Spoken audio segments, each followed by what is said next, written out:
Hey, welcome back.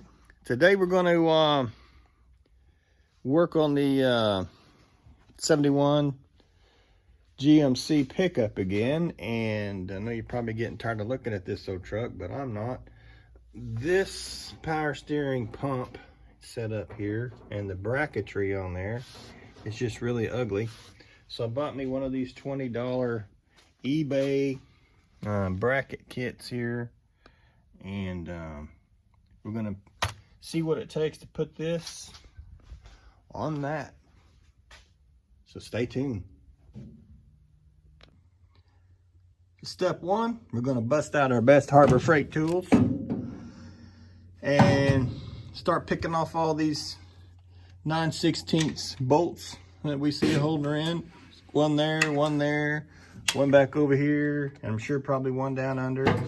Loosen that off. Get the belt off. Maybe have to pull a hose or two, drain the system. But let's dig into it and find out.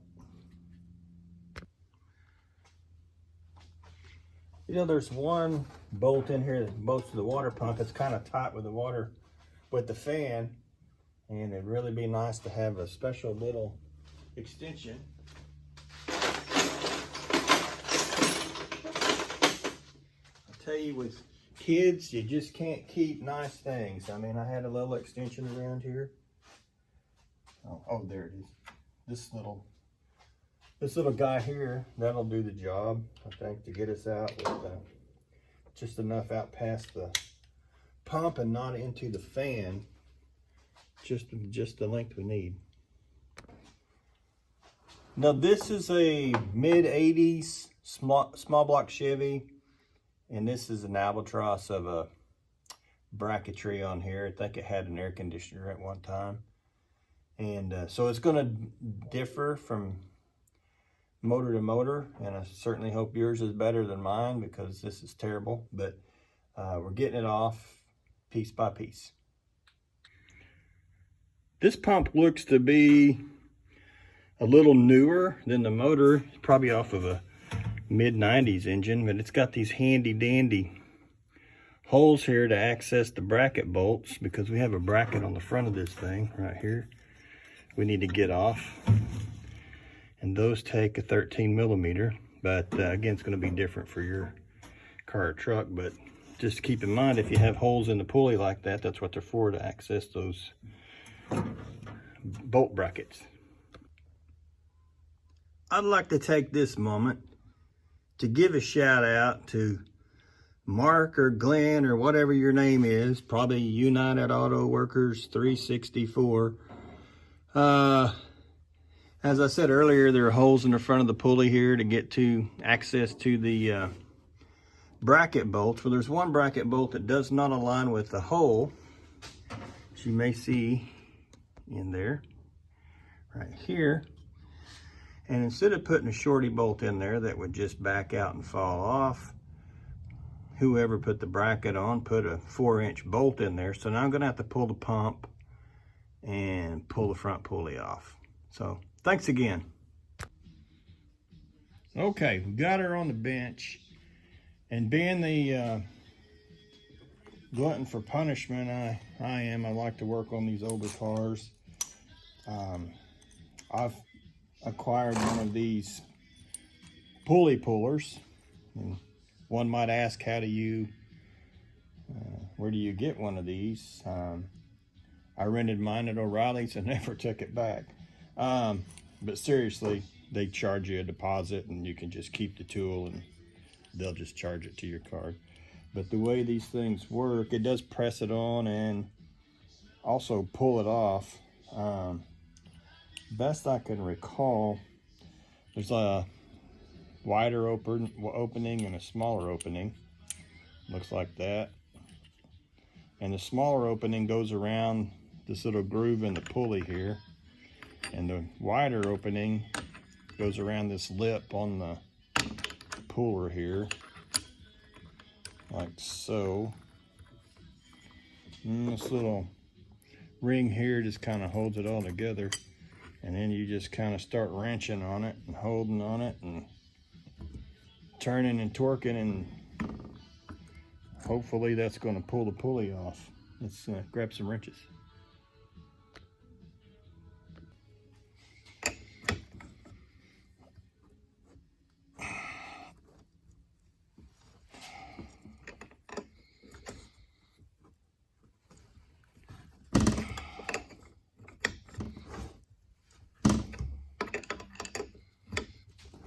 Could probably do this with an impact.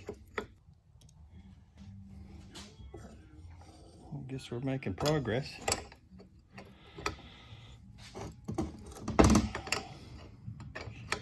We're either pulling the guts out of the pump or the pulley's pulling up the shaft, one or the other. Time will tell.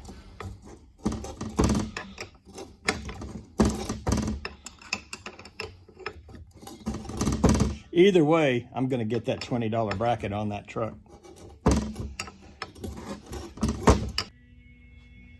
Okay, I've managed to back it off enough at least to get the bolt out the back. Actually, it is a short bolt. Just wasn't much room to pull it back there. So I'm not going to pull this thing all the way off, but you can see we've made quite a bit of progress there. Before I press this back on, I think I'll put my new bracket on here. And my best guess, since it didn't come with instructions, are there a couple of holes back here that align with this bracket. I think it's something like that. Let's see what it looks like. Boy, that's not going to give us a lot of room for adjustment, I don't think, over there. But it really didn't have a lot of room for adjustment with the other bracket on here. Let's just put it on. Okay, I'm going to try to remember how this works to press it in. Back this one out. Take this off.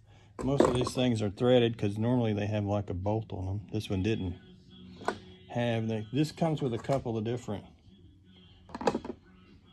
bolts here with differing thread sizes on it. We'll screw her down in there pretty good. Let's see.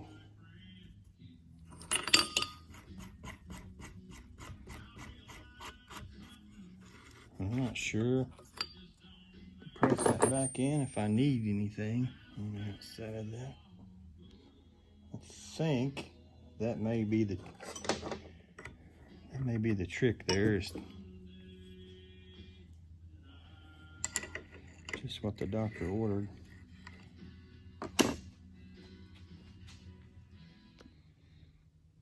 I'm going to try to hold the top and turn the bottom, see if we can get this thing pressed back on.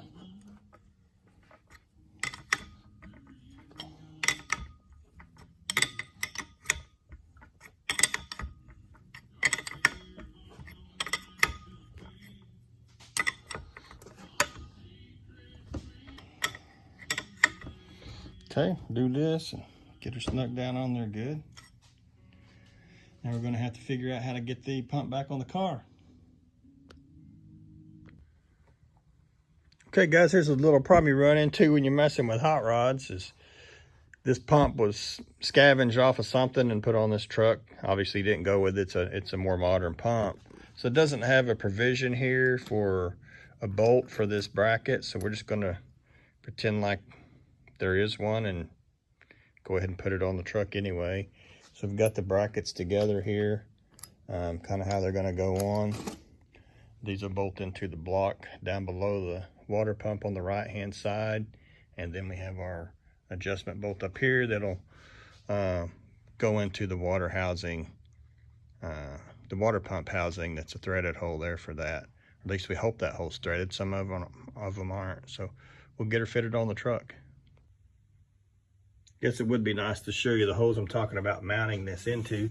As you can see down here, there are two holes right here, and that's where our lower bracket's going to go. Then our tensioning bracket will go right here on the water pump housing. That does look to be a threaded hole, so that's good news. This probably isn't the best way, but I'm going to go ahead and put the bracket on first and then come back and bolt it into the pump. because I've got legs like a dachshund. So holding that pump up and trying to line up the bolts down there, kind of blind. So it's a little difficult. So I'm going to take the old man route and put it in this way and then hold the pump over there and grab a bolt to keep it in place. Okay, it's day 2 of this build because I had battery issues yesterday.